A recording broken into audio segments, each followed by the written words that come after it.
రోజున అనేక కొత్త ఆలోచనలకు అంకురార్పణ చరిత్ర పొడవునా చేస్తున్నటువంటి సుందర విజ్ఞాన భవన్‌లో ఒక సదస్సు జరిగింది. ఆ సదస్సు ఏమిటంటే డాక్టర్ విశారదన్ మహారాజు ఆధ్వర్యంలో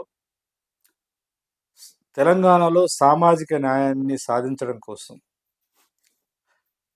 బీసీ, ఎస్సీ, ఎస్టీ సమాజం యొక్క జేఏసీ జాయింట్ యాక్షన్ కమిటీ తెలంగాణలో సామాజిక తెలంగాణను సాధించడం కోసం తెలంగాణ ప్రాంతంలో ఉన్నటువంటి బీసీ, ఎస్సీ, ఎస్టీ ప్రజారాసులందరినీ కలిపి ఒక ఐక్య కార్యాచరణ సమితి ఏర్పాటు చేయాలని, దాని ఆధ్వర్యంలో తెలంగాణ సాధించుకున్న తెలంగాణలో ఒక భౌగోళిక తెలంగాణ అయితే సాధించుకున్నాం గానీ, సాధించుకున్న తెలంగాణలో తెలంగాణ ఉద్యమంలో భాగంగా వచ్చినటువంటి అనేక ఆకాంక్షలు ఇంకా సంపూర్ణంగా నెరవేరలేదని, ఆ ఆకాంక్షలను నెరవేర్చడం కోసము తెలంగాణలో ఉన్నటువంటి బీసీ, ఎస్సీ, ఎస్టీ సామాజిక వర్గాల నుంచి ఎదిగొచ్చినటువంటి బుద్ధిజీవులు, మేధావులు, ఆ పౌర సమాజము మొత్తంగా రాజ్యాధికారంలో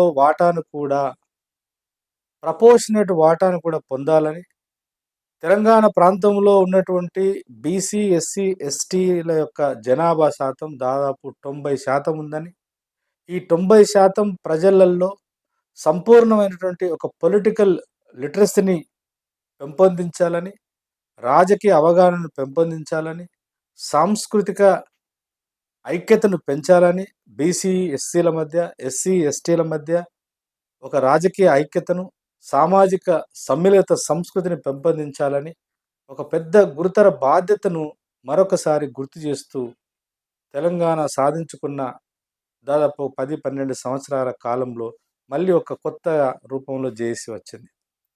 ఈ మీటింగ్‌కి ఇవాళ ఒక రకంగా ఆ యొక్క మీటింగ్ ఆర్గనైజ్ చేసినటువంటి డాక్టర్ విశారదన్ మహారాజ్ చెప్పినట్టు, ఈ మీటింగు మరొక సామాజిక విప్లవానికి నాంది కాబోతుందని అన్నారు వారు. ఈ మీటింగ్‌కు ప్రధానంగా జస్టిస్ ఈశ్వరయ్య గారు ప్రధాన ముఖ్య అతిథిగా వచ్చినారు. జస్టిస్ ఈశ్వరయ్య గారు ఎవరు? ఒకప్పుడు ఉమ్మడి ఆంధ్రప్రదేశ్ హైకోర్టుకు చీఫ్ జస్టిస్‌గా పనిచేసినారు. అంతేకాకుండా భారతదేశం యొక్క బీసీ కమిషన్ చైర్మన్‌గా కూడా పనిచేసినారు. అంటే అపారమైనటువంటి న్యాయ పరిజ్ఞానాన్ని, న్యాయ వ్యవస్థ మీద అపారమైన జ్ఞానం ఉన్నటువంటి ఒక పెద్ద మనిషి దానికి ముఖ్య అతిథిగా వచ్చినాడు. చాలా కాలం వరకు వృత్తిరీత్యా ఐఏఎస్ ఆఫీసర్‌గా పనిచేసి, అనేక స్థాయిలలో ప్రభుత్వ నిర్వహణ వ్యవస్థలో చాలా దగ్గరగా ఒక ఐఏఎస్ అధికారిగా, సీనియర్స్ ఐఏఎస్ అధికారిగా అనేక రంగాలలో పనిచేసినటువంటి గౌరవ పెద్దలు చిరంజీవులు గారు కూడా ఆ మీటింగ్‌కు ప్రధాన వక్తగా వచ్చినారు. అట్లాగే ఉస్మానియా యూనివర్సిటీకి సంబంధించినటువంటి మిత్రుడు సోషియాలజీ ప్రొఫెసర్ రామయ్య షెపర్డ్ కూడా ఆ మీటింగ్‌కు ఒక ప్రధాన వక్తగా వచ్చినారు. ఆ రకంగా ఇంకా ఇప్పుడిప్పుడే ఎదిగొస్తున్నటువంటి గత కొంతకాలంగా ఈ రాష్ట్రంలో ఉన్నటువంటి బీసీ, ఎస్సీ, ఎస్టీ సమూహాల నుంచి రాజకీయంగా చైతన్యం పొందినటువంటి, రాజకీయంగా ఆర్థిక రంగంలో కావచ్చు, రాజకీయ రంగంలో కావచ్చు, మేమెంతో మాకంత వాటా రావాలని ఆకాంక్షిస్తూ ఒక సామాజిక న్యాయ సూత్ర కేంద్రంగా సంఘాలుగా, వ్యక్తులుగా, సంస్థలుగా, ఎన్‌జీఓలుగా పనిచేస్తున్నటువంటి అనేక మంది సంస్థలకు సంబంధించిన వాళ్ళు. నాకు తెలిసి ఈ మీటింగ్‌లో నేను కూడా పాల్గొన్నాను. ఈ మీటింగ్‌లో చాలా కొత్త తరం కనబడ్డది. దాదాపు ఆ హాల్ యొక్క కెపాసిటీ ఒక ఆహ్, ఓ 400 ఉండవచ్చు. దాదాపు ఒక 1000 మంది వరకు యువత, అంటే 90, 80% 80-90% వరకు 20, 25 సంవత్సరాల నుంచి మొదలుకుంటే 30, 35, 40 సంవత్సరాల వరకు ఉన్న వాళ్ళు ఎక్కువ మంది వచ్చినారు. దాదాపు మధ్యాహ్నము 3:30కు ఆ మీటింగ్ ప్రారంభమైంది. 8 గంటల వరకు కూడా ఆ మీటింగ్ కొనసాగింది. నేను ఎగ్జాగరేట్ చేసి చెప్పట్లేదు. అన్ని గంటల సమయం వరకు చైర్ల మీద కూర్చున్నోళ్ళు కూర్చున్నట్టే. చైర్‌లే గాకుండా మామూలుగా ఏదైనా మీటింగ్‌కెళ్తే చైర్ లేకపోతే అందరూ బయటకొస్తారు. కానీ ఆ హాల్ మొత్తం గూడా కింద గూడా కూర్చొని శ్రద్ధగా వక్తలు మాట్లాడేటువంటి అన్ని విషయాలు గూడా ఇన్నారు. బహుశా అంత క్రమశిక్షణాయుతంగా ఒక సైన్యాన్ని, ఒక రాజకీయ సైన్యాన్ని తయారు జేయడంలో కృతనిశ్చయంతో పనిజేస్తూ కొంతమేరకు విజయం సాధించాడనే చెప్పాలి డాక్టర్ విశారదన్న గారు. అయితే ఈ మీటింగ్ యొక్క సారాంశం ఏంటంటే చాలామంది అంటే మహిళలు పాల్గొన్నారు. అంటే బీసీ సామాజిక వర్గానికి సంబంధించిన వాళ్ళు, ఆదివాసీ సామాజిక వర్గాలకు సంబంధించిన వాళ్ళు, ముఖ్యంగా బంజారా సామాజిక వర్గానికి సంబంధించిన కొత్త తరం కనబడ్డదక్కడ. స్త్రీలు ప్రధానంగా అంటే సబ్బండ కులాలకు సంబంధించినటువంటి చాకలి కులం, తర్వాత కుమ్మరి కులము, కమ్మరి కులము, వడ్రంగి కులము, తర్వాత ఎస్సీ, మాల, మాదిగ అనేక సామాజిక వర్గాల నుంచి యువత, స్త్రీలు పెద్ద ఎత్తున పాల్గొన్నారు. ఇవాళ ఎందుకు నేను ఈ వీడియో చేస్తున్నానంటే, నేను గూడా ప్రత్యక్షంగా నేను విద్యార్థిగా ఉన్నప్పుడు పరిశోధకుడిగా ఉస్మానియా యూనివర్సిటీలో ఉన్నాను. అంటే విద్యార్థిగా చరిత్రను చదువుకున్నా. తెలంగాణ అన్నప్పుడల్లా చరిత్రకారులు చెప్పినటువంటి ఒక ప్రధానమైనటువంటి అంశం ఏంటంటే, తెలంగాణ అంటేనే తెలంగాణ ప్రాంతానికి 450 సంవత్సరాల చరిత్ర ఉంది అని. అంటే ఏంటిది?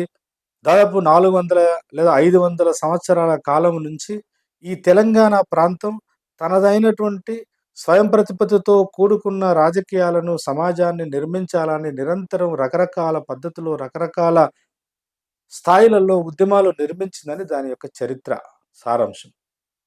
అంటే మొఘలులు పరిపాలించినప్పుడు, మొఘలులు ఎక్కడో ఢిల్లీలో ఉండి, ఇక్కడ ఈ ప్రాంతాన్ని కబళించాలనుకున్నప్పుడు, అటు కాకతీయుల రూపంలో దానికి అడ్డుకట్ట వేసినారు. ఆ రకంగా కాకతీయుల సామ్రాజ్యం ఏర్పడ్డ తర్వాత, కాకతీయులు ఆ కాకతీయ సామ్రాజ్యంలో ఉండేటువంటి అణగారిన ప్రజారాశుల యొక్క హక్కులను గౌరవించట్లేదని చెప్పేసి సమ్మక్క, సారక్క లాంటి వాళ్ళు కొట్లాడినట్టు చరిత్ర చెప్తది. అట్లా ఆసఫ్ జాహీలు పరిపాలించినారు, నవాబులు పరిపాలించినారు, తురుష్కులు పరిపాలించినారు, బహమినీ సామ్రాజ్యం కొంత ఇందులో భాగమైంది. ఇట్లా ప్రాచీన కాలం నుంచి శాతవాహనులు పరిపాలించినారు, శాలివాహనులు పరిపాలించినారు. ఇలా రాజరిక వ్యవస్థ ఇక్కడ వెలిసిల్లినప్పటికీ, ఆ రాజరిక వ్యవస్థలో కూడా అంతర్గతంగా అనేక తిరుగుబాట్లు వచ్చినాయని ఆ మాట యొక్క అర్థం. సరే నిజాములు పరిపాలించినారు. నిజాం యొక్క నియంతృత్వ రాజరిక వ్యవస్థ నుంచి కూడా ప్రజా పోరాటాల ద్వారా విముక్తి పొందినాం. తెలంగాణ సాయుధ పోరాటం జరిగింది. తెలంగాణ సాయుధ పోరాటం తర్వాత తెలంగాణ ప్రాంతాన్ని హైదరాబాదు రాష్ట్రాన్ని ఒక రకంగా అప్పుడు తెలంగాణ ప్రాంతం అనలేము. హైదరాబాద్ రాష్ట్రాన్ని 1956లో ఆంధ్రప్రదేశ్‌లో కలిపినాము. కలిపినప్పుడు అనేక రకాల వాగ్దానాలు, ఆర్థికపరమైనటువంటి వాగ్దానాలు, రాజకీయపరమైనటువంటి వెసులుబాటు వాగ్దానాలు, విద్యా, ఉద్యోగ రంగాల్లో ప్రత్యేక అవకాశాలు కల్పిస్తామని రాజకీయ వాగ్దానాలు చేసినారు. ఒక భాష, ఒకే ప్రజ, ఒకే భాష అనేటువంటి దాని పేరుతోని ఉమ్మడి ఆంధ్రప్రదేశ్ ఏర్పడ్డది. అయినా గూడా చేయబడ్డ వాగ్దానాలు విఫలమైనాయి. మళ్ళీ తిరుగుబాటు 52లో తిరుగుబాటు, 50 56 తర్వాత 69లో తిరుగుబాటు. ఇట్లా చరిత్రనంతా మాలాంటి వాళ్ళం చదువుకున్నాం. మొత్తంగా చరిత్ర పొడవునా తెలంగాణ ప్రాంతంలో ఉన్న అణగారిన వర్గాలు ప్రధానంగా ఇవాళ కాన్స్టిట్యూషనల్ పరిభాషలో మనం ఎస్సీలు, ఎస్టీలు తర్వాత ఓబీసీలు అంటున్నాం. చాతుర్వర్ణ వ్యవస్థ ప్రకారం చూసుకుంటే శూద్రులు, అతిశూద్రులు అని చెప్పవచ్చు. ఆదివాసులు అని చెప్పవచ్చు. పేరు ఏదైనప్పటికీ సంఖ్యాపరంగా మెజారిటీ ప్రజారాశుల యొక్క సామాజిక, ఆర్థిక, రాజకీయ, వైయక్తిక జీవితం అంతా గూడా ఆధిపత్య రూపంలో ఇంకొక సామాజిక వర్గాల యొక్క ఆధీనంలో ఉన్నప్పుడు వాటికి వ్యతిరేకంగా అనేక రూపాల్లో పోరాటాలు జరిగాయని చరిత్ర యొక్క సారాంశం. సరే 69 ఉద్యమం గురించి చదువుకున్నాం. అప్పుడు 69 ఉద్యమానికి కూడా నాయకత్వం వహించింది. సరే అది ఖమ్మంలో ప్రారంభమైనప్పటికీ, ఆ తర్వాత కాలంలో ఉస్మానియా కేంద్రంగా, కాకతీయ కేంద్రంగా పెద్ద ఉద్యమం జరిగింది. ఆ ఉద్యమంలో దాదాపు ఒక 369 మంది ప్రభుత్వ రికార్డ్స్ ప్రకారం. ప్రభుత్వ రికార్డ్స్‌కు కొంచెం బయట ఆలోచిస్తే దాదాపు ఒక 1000 మంది మరణించుంటారు.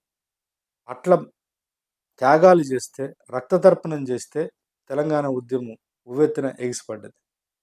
అయినా కూడా మళ్ళీ తెలంగాణ ఉద్యమంలో పాల్గొన్నటువంటి అంతమంది యువత ప్రాణత్యాగం చేసినప్పటికీ తెలంగాణలో ఉన్న అశేష ప్రజారాశులు కోరుకున్నటువంటి రాజకీయాలు నిర్మాణం కాలేదు. సామాజిక పరివర్తన జరగలేదు.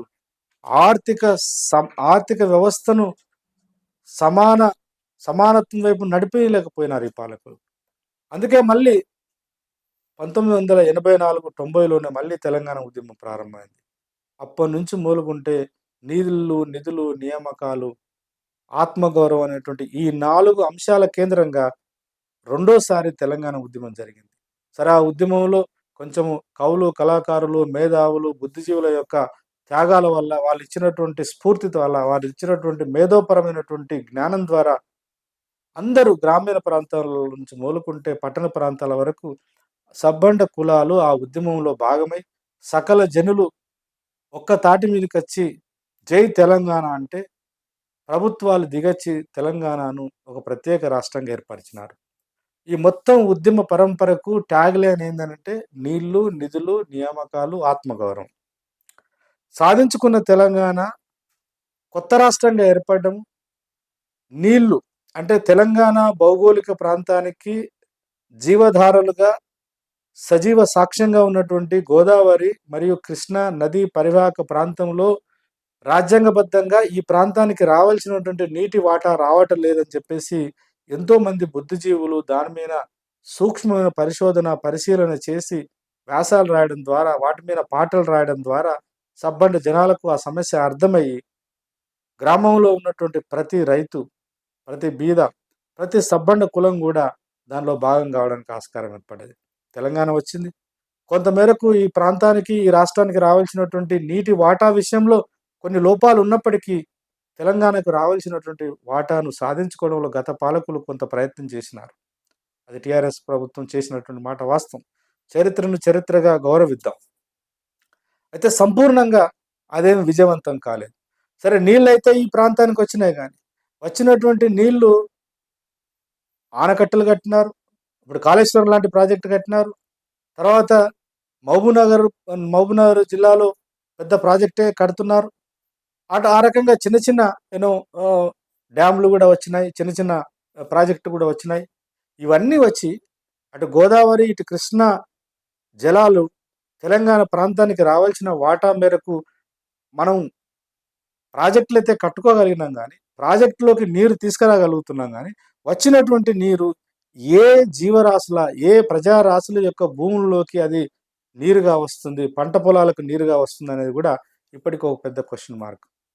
అంటే నీళ్లు వచ్చినాయి, కానీ ఆ నీళ్లు ఈ రాష్ట్రంలో ఉండేటువంటి అశేష ప్రజానీకమైనటువంటి బీసీ, ఎస్సీ, ఎస్టీ భూముల్లోకి వచ్చినాయా అంటే రాలేదు. ఎందుకు రాలేదు అనంటే నీళ్లు తీసుకురాగలిగాం, కానీ నీళ్లు అన్ని ప్రజారాశులకు సంబంధించిన భూమి పంపకం జరగలేదు.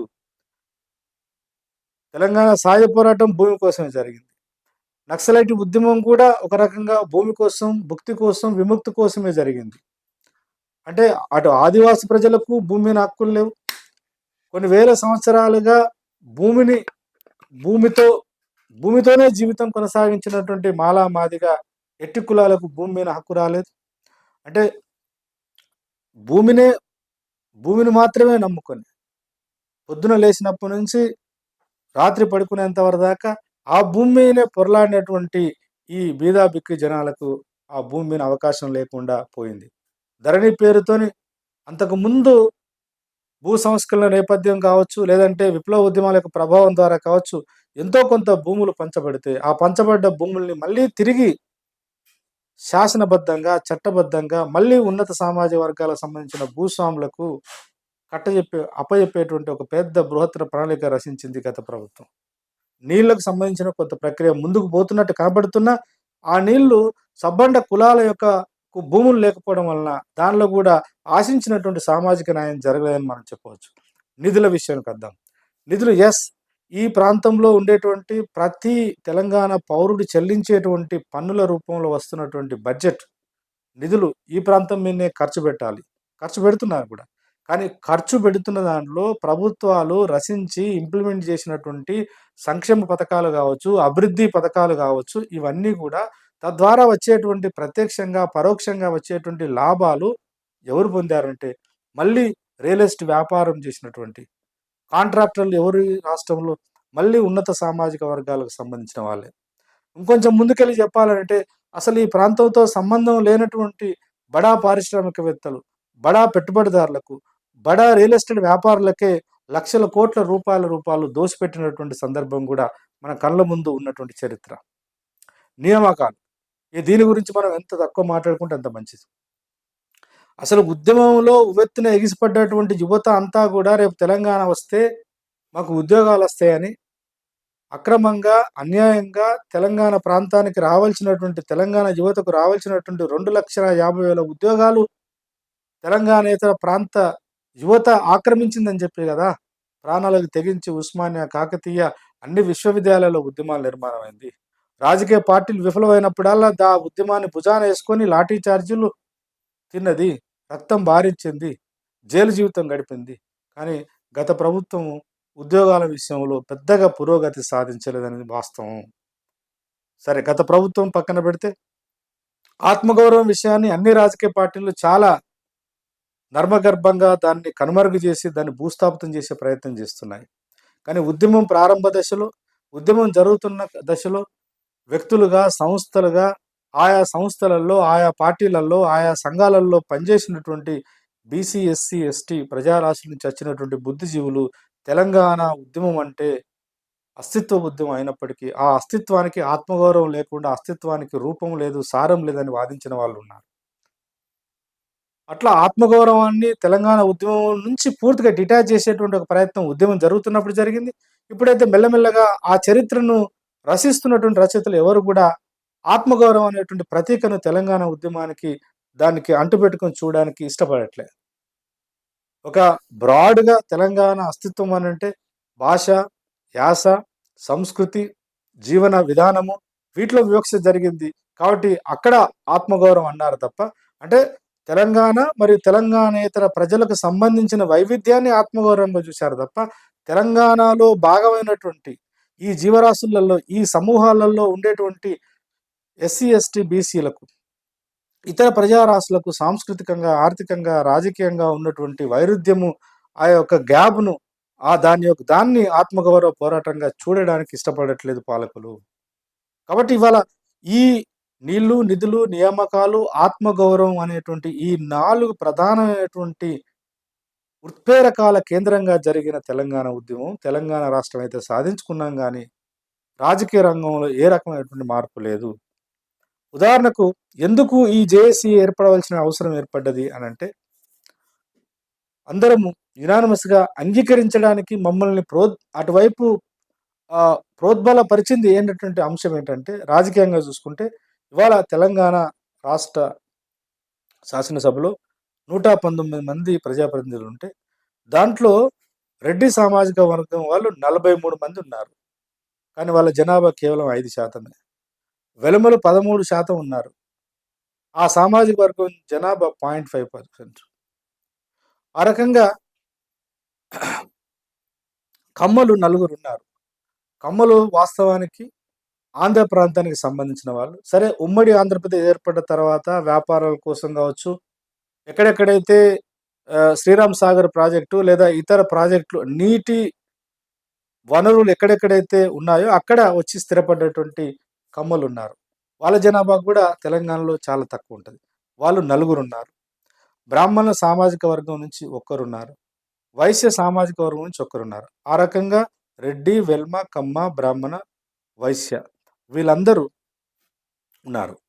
తర్వాత వీళ్ళ మొత్తం శాతము, అంటే బీసీల యొక్క పర్సెంటేజ్ ఎంత ఉంది అనంటే, ఈ బీసీ అంటే మొత్తం ఈ రెడ్డి, కమ్మ, వెల్మ, బ్రాహ్మణ, వైశ్య యొక్క పర్సెంటేజ్ వచ్చేసి 52% ఉంది. బీసీలో 19 మంది మాత్రమే ప్రతినిధులు ఉన్నారు ఎమ్మెల్యేలుగా. కానీ వాళ్ళ జనాభా దాదాపు 50 పైచిలుకే. సరే, ప్రభుత్వం చెప్తున్నట్టు 50% అనుకున్నా కూడా వాళ్ళ యొక్క రిప్రజెంటేషన్ కేవలం 16% ఉంది. సరే, ఎస్సీలకు 19 మంది ఉన్నారు. ఎందుకంటే 15% రిజర్వేషన్ ఉంది కాబట్టి. ఎస్టీలకు రిజర్వేషన్ ప్రొవిజన్ ఉంది కాబట్టి 12 మంది ఉన్నారు. 19 మంది ఎస్సీ నేపథ్యం ఉన్నటువంటి ప్రజాప్రతినిధులు ఉన్నారు. ఎస్టీలు 12% ఉన్నారు. బీసీలు వాళ్ళ జనాభా 50-60% ఉంటే, వాళ్ళ యొక్క ప్రాతినిధ్యం కేవలం 16% మాత్రమే ఉంది. అదే ఒక 10% ఉన్నటువంటి జనాభా కలిగినటువంటి మొత్తం రెడ్లు, వెలుములు, కమ్మలు, బ్రాహ్మణులు, వైశ్యులు కలుపుకుంటే, మొత్తం వాళ్ళ యొక్క పర్సెంటేజ్ 52% ఉంది. ఇది కాదా సామాజిక వివక్షత? ఇది కాదా రాజకీయ రంగంలో సామాజిక న్యాయం లేదు అని చెప్పడానికి? కాబట్టి ఎందుకు ఇవాళ మళ్ళీ బీసీ, ఎస్సీ, ఎస్టీ సామాజిక వర్గాల నుంచి రాజకీయ, సామాజిక చైతన్యంతో ఉన్నటువంటి ఒక 1000 మంది సుందర విజ్ఞాన భవన్‌లో ఒక మీటింగ్ పెట్టుకొని జేఏసీని ఫార్మ్ చేయాల్సొచ్చిందనంటే ఇందుకోసమే. సాధించుకున్న భౌగోళిక తెలంగాణ సంపూర్ణమైన తెలంగాణ కాదు. సాధించుకున్న భౌగోళిక తెలంగాణతోని తెలంగాణ రాష్ట్రంలో ఉన్నటువంటి సబ్బండ కులాల యొక్క ఆకాంక్షలు నెరవేరలేదు. యుద్ధం ఇంకా ముగిసి పోలేదు. యుద్ధం ఇంకా ముందుకు పోవాల్సిన అవసరం ఉందని ఈ యొక్క స్టాటిస్టిక్స్ చెప్తున్నాయి గదా! అంతే కాకుండా తెలంగాణ రాష్ట్రం ఏర్పడ్డ తర్వాత భూములు పంచలే. 1970 ప్రాంతంలో ఇందిరాగాంధీ ప్రధానమంత్రిగా ఉన్నప్పుడు, అప్పుడు దేశవ్యాప్తంగా వచ్చినటువంటి నక్సలైట్ ఉద్యమాల ప్రభావం చేత గావచ్చు, లేదా గరీబ్ హఠావో అనేటువంటి ఒక నినాదంతోని కాంగ్రెస్ పార్టీని పూర్తి స్థాయిలో మళ్ళీ ఈ బీద ప్రజలకు దాన్ని దగ్గర చేయాలనే ప్రయత్నంలో భాగంగా గావచ్చు, అప్పుడు ఉమ్మడి ఆంధ్రప్రదేశ్‌లో భూమి మీద సర్వే చేసి ప్రభుత్వం తీసినటువంటి లెక్కల ప్రకారము 30,00,000 ఎకరాల ప్రభుత్వ భూమి ఉన్నట్టు కొంతమంది పెద్దలు ప్రస్తావించినారు ఆ మీటింగ్‌లో. ఆ ప్రస్తావించింది ఎవరు? గౌరవ మాజీ chief justice of Andhra Pradesh Eswaraiah గారు చెప్పిన దాని ప్రకారం 30,00,000 ఎకరాల భూమి ప్రభుత్వ భూమి తెలంగాణలో ఉండే.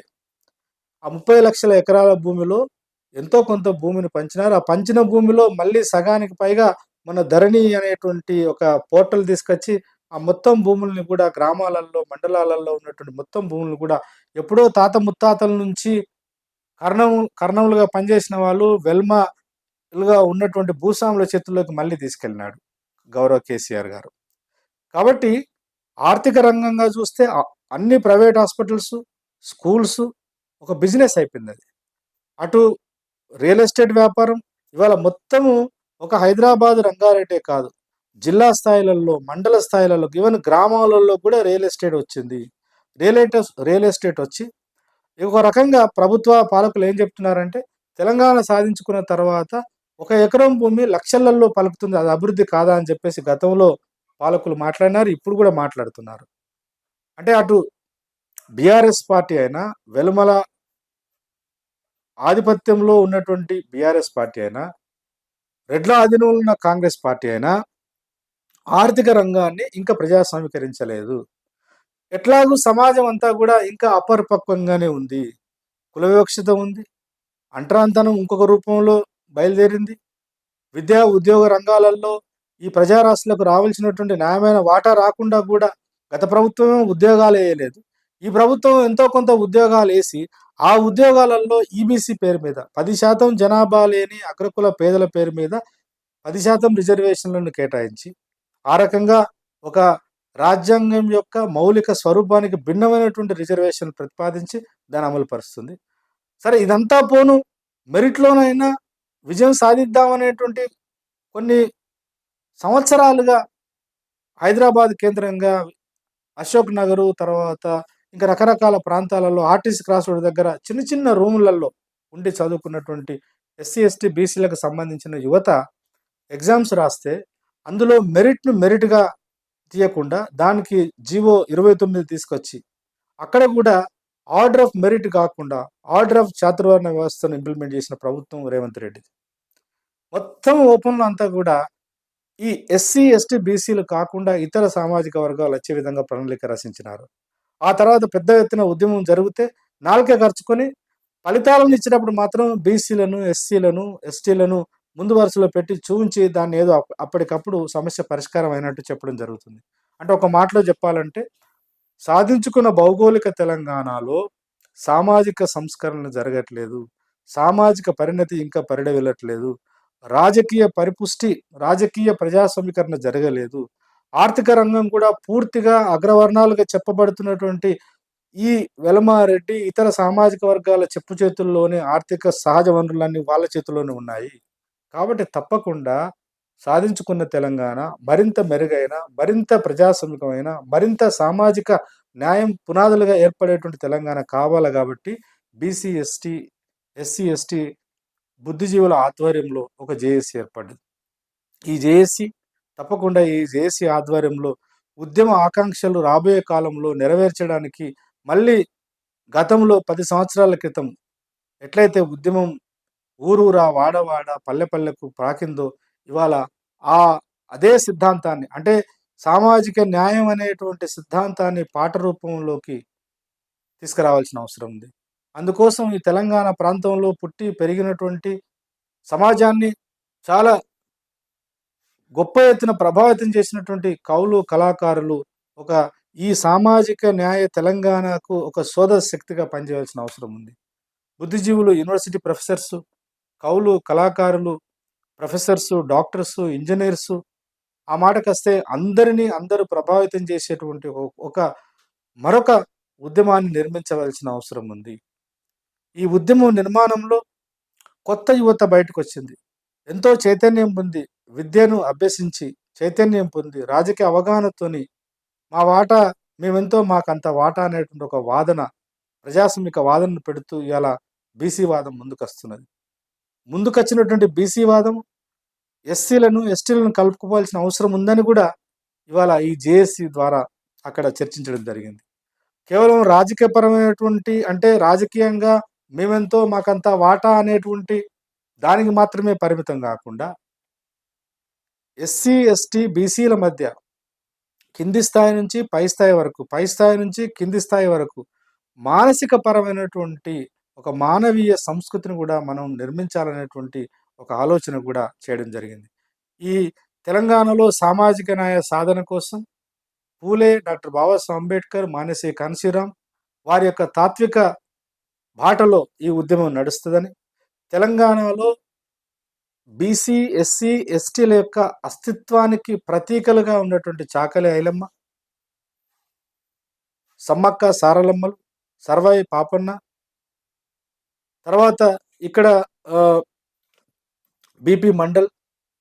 సరే బీపీ మండల్ అంటే బీసీ ఉద్యమాలకు ఒక ఒక ఒక పెద్ద పునాది వేసిన వాడు, తెలంగాణ వాడు కాకపోయినప్పటికీ. అక్కడ పండుగ సాయన్న లాంటి వాళ్ళు, ఇంకా రకరకాల అస్తిత్వాలను మనం పునాదిగా చేసుకొని, అట్లాగే కొమరం భీమ్ లాంటి వాళ్ళు, అట్లాగే బహుశా రాబోయే కాలంలో ఇంకా దానిలో కొన్ని పరిమితులున్నాయి. దళితులకు సంబంధించి బహుశా ఒక భాగ్యరెడ్డి వర్మ లాంటి వాళ్ళు, సదాలక్ష్మి లాంటి వాళ్ళని కూడా దానిలోకి పరిగణలోకి తీసుకోవాల్సిన అవసరం ఉంటది. ఇట్లా గొప్ప ప్రతీకలను పెట్టుకొని, కొత్త ప్రతీకలను తెలంగాణ సమాజానికి పరిచయం చేయదలుచుకున్నాం. అలా సామాజిక తెలంగాణ కోసం ఏర్పడేటువంటి ఈ జేఏసీ రాబోయే కాలంలో ఇంకా చాలా రకాలైనటువంటి కార్యక్రమాలు చేపట్టాలని డాక్టర్ విశారదన్ గారు ఆ సభాముఖంగా చెప్పినారు.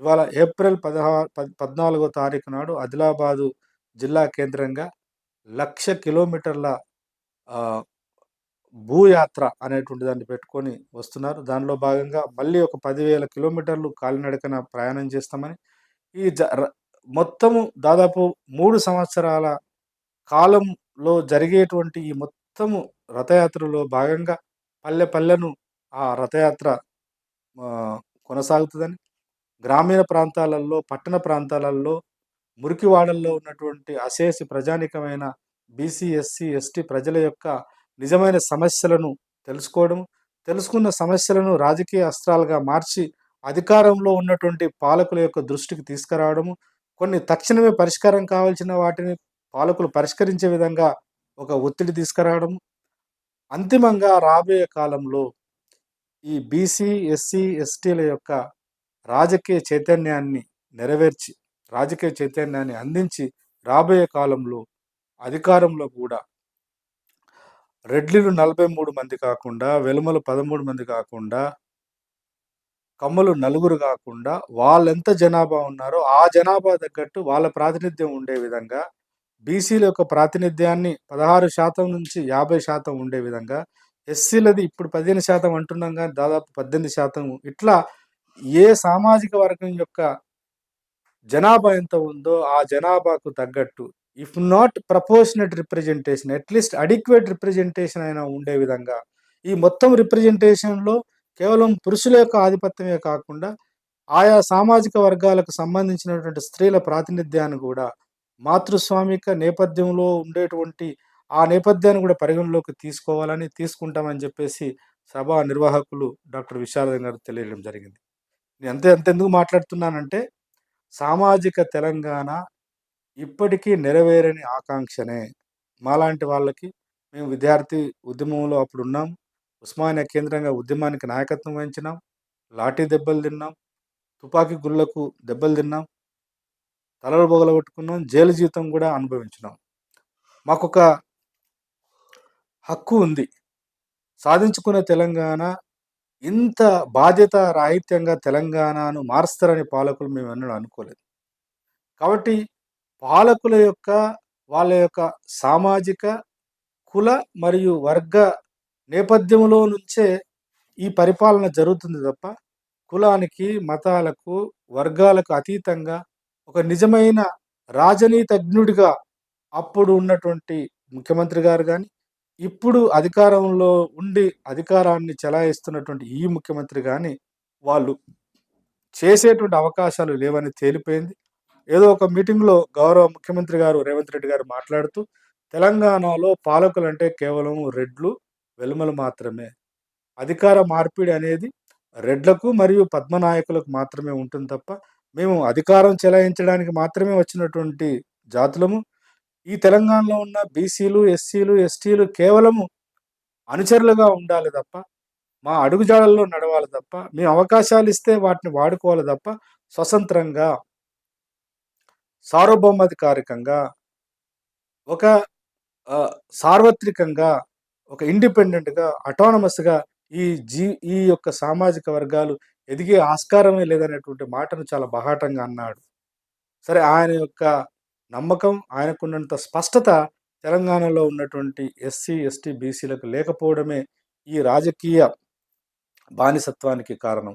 కాబట్టి రాజకీయ బానిసత్వంలో ఉన్నటువంటి ఈ ప్రజారాశులు చైతన్యం పొందిన రోజు తప్పకుండా తెలంగాణలో సామాజిక తెలంగాణ, సామాజిక న్యాయం కేంద్రంగా తెలంగాణ యొక్క పరిపాలన, తెలంగాణ యొక్క ఆర్థిక వ్యవస్థ పరిపుష్టి, తెలంగాణలో సామాజిక, సాంస్కృతిక రంగంలో కూడా ఈ ప్రజాస్వామిక దృక్పథం, మానవీయ కోణాలు ఆవిష్కరించడానికి ఆస్కారం ఉంటదని, ఆ క్రమంలో తెలంగాణలో ఉన్నటువంటి ఎదిగొచ్చినటువంటి ప్రతి ఎస్సీ, ఎస్టీ, బీసీ యువత, ఉద్యోగులు, బుద్ధిజీవులు, కవులు, కళాకారులు అందరూ గూడా ఏకతాటి మీద నిలబడి ఈ ఇది ఇది ఇదెక్కడ సక్సెస్ అయితది? దీనికంత విలువుందా? లేపోతే దీనికంత ఉందా?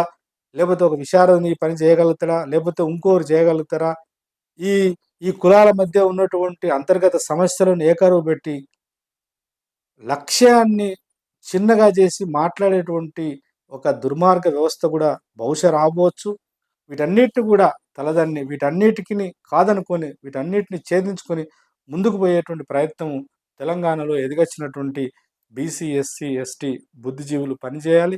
చేస్తే తప్పకుండా రాబోయే కాలంలో కొంత సమయం అటు ఇటు అయినప్పటికీ తప్పకుండా తెలంగాణలో సామాజిక తెలంగాణ పరిఢవిల్లేటువంటి ఆస్కారం ఉంటది. అటువైపు అందరం కలిసి పనిచేద్దామని, అందులో అందరూ భాగస్వాములు కావాలని చెప్పేసి కోరుతూ సెలవు.